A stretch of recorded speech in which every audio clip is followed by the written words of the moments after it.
You should go ahead. But he said, Lays al amru ilaykum. This is not your job. For every job, likulli maqamin maqalun wa likulli fannin rijalun.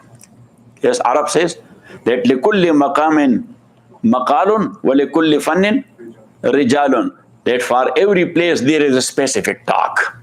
For example, if that is a marriage, so you will talk there about death. Yes. You will talk to them. Yes, about death. Yes, or if there is janaza, so you will talk about marriage, how a nikah is to be done. Yes, so people will say that guy, you lost your brain. لِكُلِّ مَقَامٍ مَقَالٌ وَلِكُلِّ فَنٍّ رِجَالٌ. For every job there are its specialists, and for every place there is its own suitable talk. Got it? So Sayyidina Ali said, this is not your job. Where is Zubair ibn al-Awwam? Where is Talha ibn Ubaidillah? And where is Sa'd ibn Abi Waqqas? So now only these 4 people, they remain alive from Ashara al-Mubashara.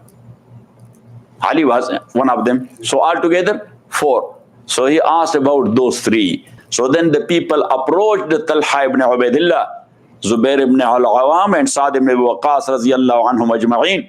They came and they said, come forward. And then he said, but not like this. I will sit in masjid. If the people will give me their pledge of allegiance openly, then I will accept it, otherwise not. So we say that that was just like the vote of general public. For Abu Bakr, Raziyallahu ta'ala an, there was the vote of elites. The vote of what? Elites who were there in Saqifa Banu Sa'ida. Sayyidina Umar, Raziyallahu ta'ala an, he was appointed by Sayyidina Abu Bakr, Raziyallahu ta'ala an. Sayyidina Usman, he was elected by Ahlul Hall wal Aqd. By who? Ahlul Hall wal Aqd. The 6 people who were still alive from Ashara al-Mubashara. And Sayyidina Ali, he was elected by general public. So it means that, and in their book of mine, Sharia and Politics, I have mentioned there that how the leader has to be appointed in Islam. The leader has to be appointed in Islam. Also in Islam or Siyasat, I have mentioned that. You have that book or not? You study or not? Yes. So anyhow, and Mawli Uzair, he is studying only Bahlul Dana because he wants to be a Bahlul. Yes. And Mawli Yusuf is waiting for him that when he will finish the book, so he will give him the summary. While in that book there is no summary. Every story is meant itself.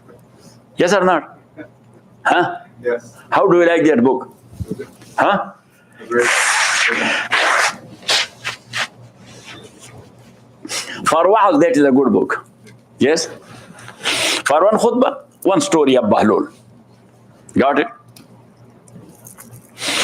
So anyhow, now when Ali radiallahu ta'ala anhu, he became Khalifa, but now the situation was very bad.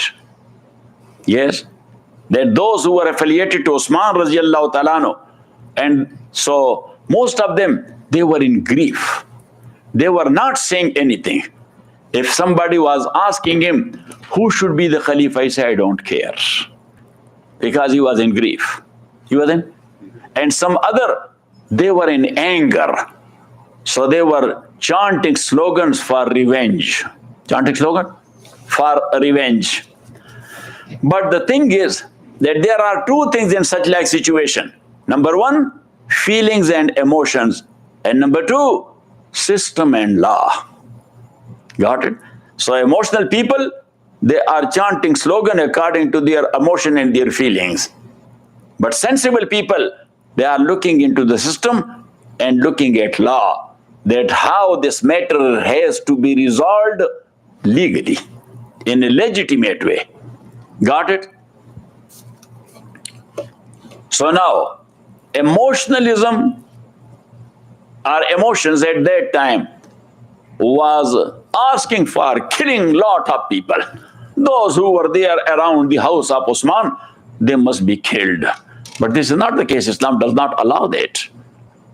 Yes, that the one who killed And number two, that is proven in a court of law accordingly. Because only committing a crime, that is not sufficient for punishment. It is, say, it is sufficient for punishment. No, you have to prove it in a court of law. Sometime a criminal, he gets acquitted. Why? Why? Because the case is not proven there in the court of law. So judge, he goes by law or goes by realities? Say, he goes by law. He goes by law, not by reality. What the reality is? No, he goes by law. So really, the guy has killed the guy. For example, is it proven there in a court of law? No, it is not proven there in a court of law. And what the attorneys are doing, they are creating doubt in that thing. Got it? And thus, the guy is acquitted. So anyhow, now, if somebody has been accused for something, so he is called accused. He is not called a criminal. He is not called, he is called what? Accused. When that is proven against him in a court of law, so then he will be called the criminal. So anyhow, as we mentioned before, that Sayyidina Hassan, Sayyidina Hussein, Abdullah ibn Zubair, and a few others, they were there standing on the main gate of the house of Usman, Raziyallahu ta'ala an. But the people who killed Usman, they jumped to the house from the back. They went to an adjacent house, they went to the rooftop, therefrom they jumped into the house of Usman, Radiyallahu ta'ala an. Got it? Now, his wife, Naila, Radiyallahu anha, she was a Christian and converted. So Naila, she was in the upper story, and Usman was on the ground story, and he was reciting at that time. So, now Naila, when Ali asked him that, Naila, have you seen these people? He said, I saw people. I saw people. They were going out of the house, but I couldn't recognize because their faces were covered. Their faces were covered. And when I came down, so Osman was already killed by them. The only one guy who came before, so that was Muhammad ibn Abu Bakr. Who? Muhammad ibn Abu Bakr. And he was the one that who put his hand on the beard of Usman. Usman looked at him and he said, Muhammad, a nephew, if your father would have been alive, you don't know how much he was in love with this beard and this bearded man. So then he touched his knees. He said, Uncle, forgive me. These people misled me and misguided me. So please forgive me.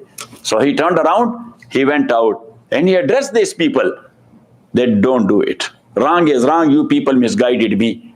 And you are misled as well. There are some people who are doing it for agenda, but most of you are misled. But at that time, in fasad and fitna, people are not listening to anybody. Got it? So anyhow, now, when no any sufficient evidence were there, no any eyewitness was there. So now, to catch people and to bring them to a court of law, that is not the proper case.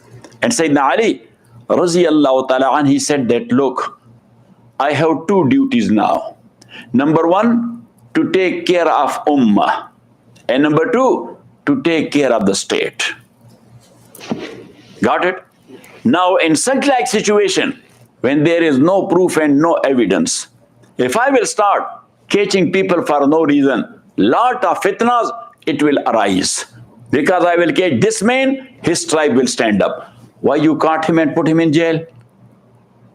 So there will be so many fitnas, number one. And number two, when I will catch people without proof, so number one, in the eyes of Allah, that is not allowed. And number two, that the actual people, they will go out. So then we will not be able to find out that who were the killers. Got it? So Sayyidina Ali, Raziyallahu ta'ala anhu, said that let the situation come back on its track. So then we will go ahead to find out the killers of Usman. Now the next topic is replacing the governors.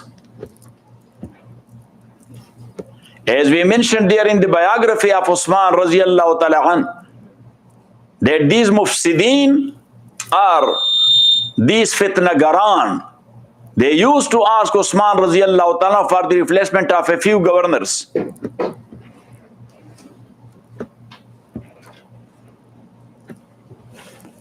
Like as the people of Masr,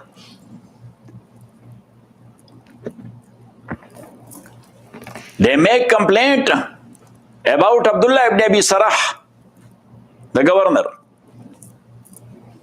So Sayyidina Usman asked them, who you want to be the governor? They said, Muhammad ibn Abu Bakr. So he wrote a letter in this regard.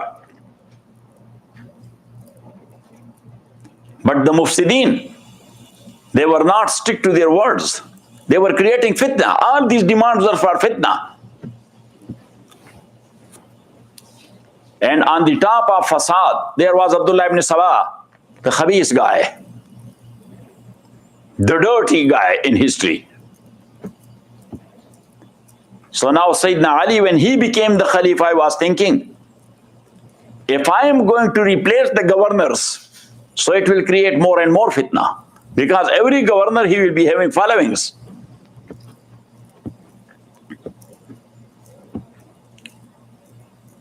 But still, he was thinking that yes, some changes have to be done.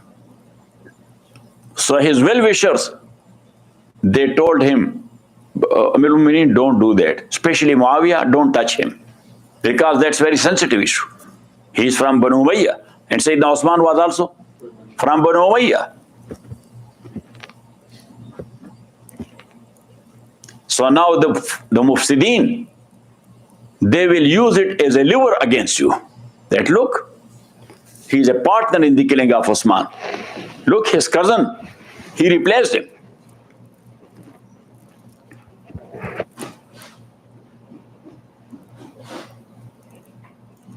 And these people were propagating that all the qatilin of Usman are with Ali radiyallahu ta'ala in his army. So if he is not a part of his killing, but he is not upset with his killing as well. That's how they were propagating.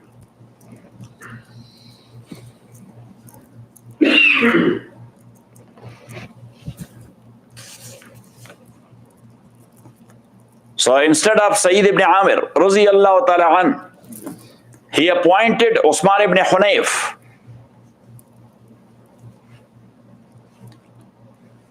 In Masr, he appointed Sayyidina Qais radiyallahu ta'ala an.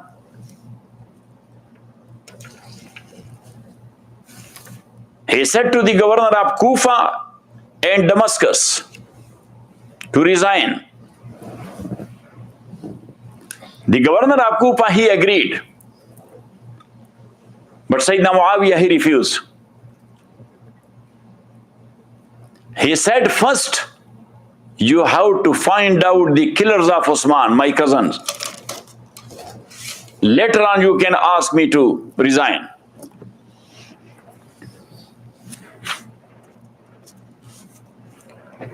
Then, Sayyidina Usman, in his time, he had given certain agricultural lands to people on rent, ijara, lease. So Sayyidina Ali radhiyallahu ta'ala cancelled all those contracts, the leases. Now it was coming in the mind of Muawiyah that maybe Ali is delaying this demand. And in this background, the first battle happened between Ali and Muawiyah, and that is called Battle of Jamal. The details, inshallah, wa sallallahu ta'ala ala khair khalqi, Muhammad wa alihi wa sahbihi ajma'in. Proof,